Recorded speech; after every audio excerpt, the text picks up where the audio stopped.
এবং সংহতি তৈরি করার জন্য। আরেকবার হয়েছিল মুক্তিযুদ্ধের সময়। মুক্তিযুদ্ধের পরপরও জাতীয় নেতৃবৃন্দের প্রত্যাশা ছিল শেখ মুজিবুর রহমানের নেতৃত্বে একটা জাতীয় সরকার হবে, কিন্তু তিনি সেটা করেন নাই। তিনি ওই আওয়ামী লীগকে নিয়েই সরকার গঠন করেছিলেন, আপনারা জানেন। তো এইবার একটা প্রত্যাশা ছিল যে একটা জাতীয় ঐক্যমতের সরকার হবে। এখন আমি বললে অনেকে আবার কথার অন্যভাবে ব্যাখ্যা করবে। তো আমি 2 বছর আগে আমার আজকের একটা বক্তব্য আমি শেয়ার দিয়েছিলাম। 2 বছর আগে আমাদের দলের প্রতিষ্ঠা বার্ষিকী অনুষ্ঠানে আমির খসরু মাহমুদ চৌধুরী সাহেব আমাদের অফিসে ছিলেন। সেই সময় আমরা বলেছিলাম যে 2 বছরের জন্য একটা জাতীয় সরকার হতে হবে।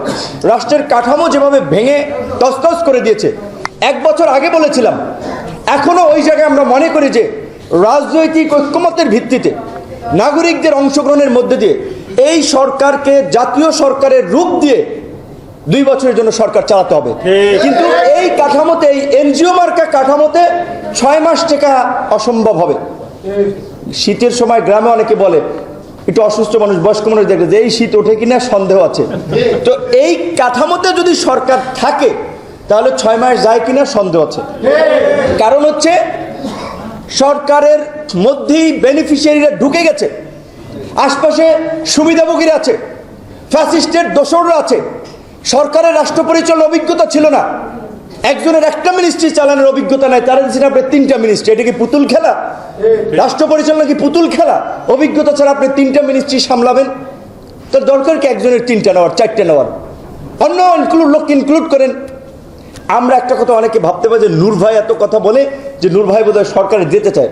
আমি আপনাদের সামনে পরিষ্কার করছি, আমরা রাজনীতিবিদ, রাজনীতি করে নিজেদেরকে তৈরি করতে চাই। আমার ব্যক্তিগতভাবে আমাকে যদি বলেও, আমি অ্যাডভান্স বলে দিলাম, আমি নিজে এই অন্তর্বর্তীকালীন সরকারের পার্ট হব না। কারণ এই সরকারের পার্ট হইলে তার সফলতা ব্যর্থতার উপরে আমার ভবিষ্যৎ রাজনীতি নির্ভর করবে। সুতরাং এরকম আনসার্টেন গভর্নমেন্টের আমি ব্যক্তিগতভাবে পার্ট হব না। কিন্তু আমাদের কাছে যদি প্রস্তাব চায় উপযুক্ত ব্যক্তিদেরকে, এই নাসির স্যার বসে আছেন, অনেকে মাস্টারমাইন্ড খুঁজেন এই আন্দোলনের কারণে। এই আমাদের শিক্ষক, উনি জগন্নাথ বিশ্ববিদ্যালয়ে, সেই ছবি ফেসবুকে আছে, পিঠ ঝাঁঝরা হয়ে গেছিল গুলিতে, চাকরি হারিয়েছেন। সেই সময় এই যুবলীগের চেয়ারম্যান হতে চাওয়া ভাইস চ্যান্সেলর সেই মিজানুর রহমানরা তার চাকরি বাতিল করেছিলেন। এখন পর্যন্ত বোধহয় আদালতে লড়াই ফাইট করেও এই 18 থেকে এই পর্যন্ত চাকরিতে বোধহয় এখনো সময় ঢুকছে, বেতন টেতন ক্লিয়ার হয়নি। তাহলে ওনাদের মতো ব্যক্তিদেরকে এই সরকারে নিতে হবে। এই একজন ব্যক্তি আমাদের এখানে আছে, তার যে ডেডিকেশন, স্রোতের বিপরীতে লড়াই করেছে, আমরা যেখানে যখন প্রোগ্রামে ডেকেছি চলে এসেছে, তাদের এই সরকারের উপদেষ্টা হতে হবে। এই সরকারের যারা উপদেষ্টা হয়েছে তাদের ডেডিকেশনটা কি, তাদের কন্ট্রিবিউশনটা কি? লাস্ট 15 ইয়ার্স দেশ জাতির জন্য তাদের কি অবস্থান ছিল? কয়দিন রাজপথে এসেছে, কয়দিন গণতন্ত্রের জন্য কথা বলেছে, কয়দিন ফাঁসিবাদের বিরুদ্ধে আওয়াজ তুলেছে? সরকার পতন করাই দিয়েছে আমরা। এখন আপনারা এনজিও মার্কা সরকার করে আপনারা ভাগ বাটোয়ারার ক্ষেত্র বসাবেন। সরকার যেমন গঠন করেছি, নামাইতে বেশি সময় লাগবে না। কথা শুনবেন না, 1 মাস পরে সরকার পতন আন্দোলন শুরু করবো। পরিষ্কার।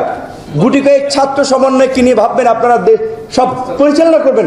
এখন ডাক দেন, দেখেন সমন্বয়কদের পিছনে 1000 মানুষ পান কিনা। প্রোগ্রাম ডাক দেওয়ান, দেখেন 1000 মানুষ থাকে কিনা। এটা কি মানে চারটিখানিক ব্যাপার? মনে হয় যে কয়েকজন ছাত্র ডাক দিছে আর এইভাবে রেজিস্ট্যান্স হয়ে গেছে, এইভাবে একটা গণ আন্দোলন হয়ে গেছে। এখন অনেকে মাস্টারমাইন্ড হয়ে গেছে, অনেকে প্রধান মুক্তমুখ হয়ে গেছে।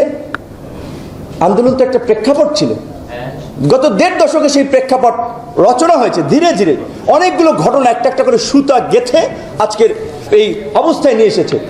এবং 2018 সালে যদি কোটা সংস্কার আন্দোলন আমরা না করতাম, 24-এ আজকে কোটা সংস্কার আন্দোলন হতো। 2018 সালে সেই আন্দোলনের ফলাফল ছিল প্রথম এবং দ্বিতীয় শ্রেণীর চাকরিতে কোটা বাতিল।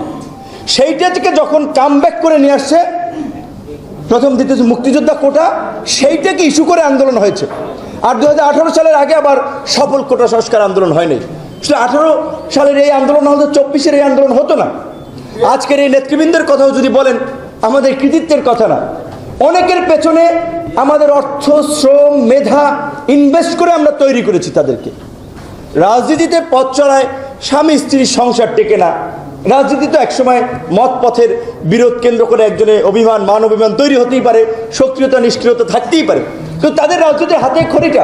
আজকে মেন সমন্বয়কদের কথা যদি বলেন, নাহিদ, আসিফ, হান্নান মাসুদ, আহনাব, আপনার আব্দুল কাদের, অনেকে ছাত্র অধিকার পরিষদের নেতা ছিলেন। তো এখন আমরা বললাম আমরা মাস্টারমাইন্ড ছিলাম।